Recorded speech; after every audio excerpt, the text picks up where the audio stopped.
Right, big breaking news చూస్తున్నాము. తాజాగా నిన్న చంద్రబాబు నాయుడు గారి, పవన్ కళ్యాణ్ గారి తాడేపల్లిగూడెంలో జరిగిన తెలుగుదేశం పార్టీ జనసేన సమావేశంలో అసలు పూర్తిగా సభ అట్టర్ ఫ్లాప్ అయితే అయిందనే చెప్పాలి. కేవలం ఆంధ్రప్రదేశ్ రాష్ట్ర ముఖ్యమంత్రి జగన్మోహన్ రెడ్డి గారిని తిట్టడం కోసమే ఆ వేదిక ఉంది తప్ప ఆంధ్రప్రదేశ్ రాష్ట్ర ప్రజల కోసం ఏం చేస్తారో చెప్పలేని స్థాయిలో ఇద్దరు నిలబడడం నిజంగా దారుణమే. తెలుగుదేశం పార్టీ జెండా మోయడమే జనసేన పార్టీ అజెండా అన్నట్లుగా అక్కడ జరిగిన సన్నివేశాలు అయితే కనబడుతున్నాయి. జనసేన పార్టీ క్యాడర్లో పూర్తిగా ఇప్పుడు ఆత్మస్థైర్యాన్ని పవన్ పూర్తిగా పాతాళంలోకి తొక్కి పెట్టడం జరిగింది. నిన్నటి సభలో చంద్రబాబు నాయుడు గారు కేవలం జూనియర్ ఆర్టిస్ట్ మారుదిరిగా మిగిలిపోయారు. స్వాతంత్రం వచ్చిన తర్వాత అత్యధిక ఉద్యోగాలు ఇచ్చిన ఘనత వైఎస్ జగన్మోహన్ రెడ్డి గారిదే. జగన్ని అదాల పాతాళంలోకి తొక్కుతాడట పవన్ కళ్యాణ్.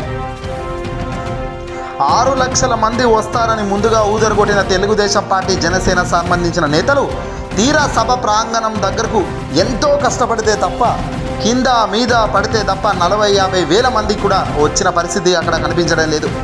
పొత్తుకు తమ మద్దతు లేదని స్పష్టం చేసిన ఇరు పార్టీల క్యాడర్కు పార్టీ నేతలకు హ్యాట్స్ ఆఫ్ చెప్పాలి. 2 పార్టీలకు పట్టున్న జిల్లాల్లో సభ పెట్టినా పూర్తిగా సభ నిరాశే తుస్సుమనిపోయింది. మొత్తం తక్కువ స్థలంలో జనం వచ్చి ఒత్తుక్కపోయేలా అతుక్కపోతారనుకున్నారు. కానీ వాళ్ళ వ్యూహం పాపం బెడిసిగొట్టింది. ఖాళీగా కనిపించిన సగం గ్యాలరీలు చంద్రబాబు ప్రసంగానికి స్పందన కరువే. దారుణం, అసలు ఇంతకన్నా దారుణం మరొకటి ఉండదు. ముఖ్యమంత్రి జగన్మోహన్ రెడ్డి గారిని అదాత పాతాళానికి తొక్కడానికి మీరెవరయ్యా? ప్రజాస్వామ్య వాదులంతా ఆలోచించాల్సిన సమయం వచ్చేసింది.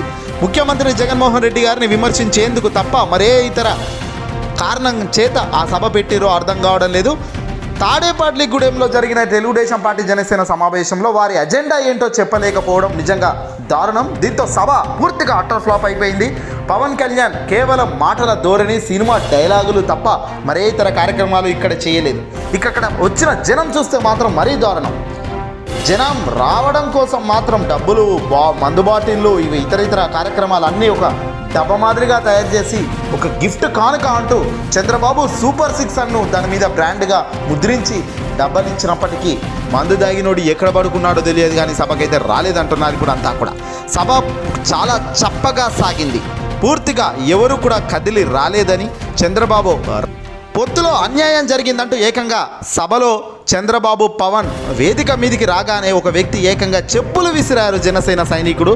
ఇక్కడ ఆ విజువల్స్ కూడా మీరు చూడవచ్చు. చెప్పులు విసిరిన సంఘటన అల్టిమేట్గా తెలుగుదేశం పార్టీ జనసేన 2 కలిసిన జతగట్టిన ఎవ్వరు కూడా దానికి పెద్దగా మద్దతు అయితే చూపించలేని పక్షం అయితే క్లియర్ కట్గా కనబడుతుంది. ఇంతకు మించిన దారుణమైన అవమానం మరొకటి ఉండదు. ఇది పవన్ కళ్యాణ్కి అయితే ఇంకా దారుణమైన అవమానం అని చెప్పాలి.